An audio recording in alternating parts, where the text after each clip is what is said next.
समुदाय सहकारी जी संस्था होती त्यांना जलसंपदा खात्याने एक भाडे कराराने जागा दिली होती आणि तो भाडे करार 2015 मध्ये संपुष्टात आलेला आहे। असं असताना त्यांनी बेकायदेशीर ही जागा स्वतःच्या ताब्यात ठेवली आणि बेकायदेशीर विक्रीचा ठराव बिल्डर लोकांना करून दिला होता आणि त्या ठरावामध्ये अविनाश भोसले तसेच अमर मांजरेकर आणि व इतर अशी बरीचशी नावं त्याच्यामध्ये आलेली होती।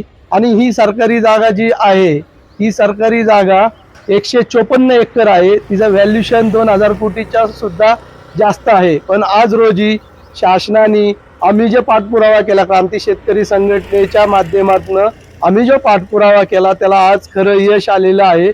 त्या अनुषंगाने आम्ही जो पाठपुरावा केला, पत्रव्यवहार केले मुख्यमंत्र्यांना तसेच ज्या ज्या संबंधित खात्यांना आम्ही पत्रव्यवहार केले होते, तर आज त्या जलसंपदा खात्याकडनं असं पत्र आलं आहे की ही निव्वळ शासनाची जागा आहे आणि ही शासनाची जागा परत घ्यावी, तसंच कंपाऊंड मारावं आणि बोर्ड लावावे।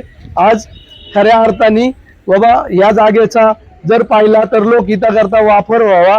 आमची हात जोडून विनंती आहे राधाकृष्ण विखे पाटलांना, ही जागा लोकहिताकरता त्याचा वापर व्हावा जेणेकरून लोकांना त्याचा चांगला फायदा होईल आणि बिल्डरच्या कोणत्याही बिल्डरला देऊ नये आणि हे लोकहिताकरताच ह्या जागेचा वापर व्हावा।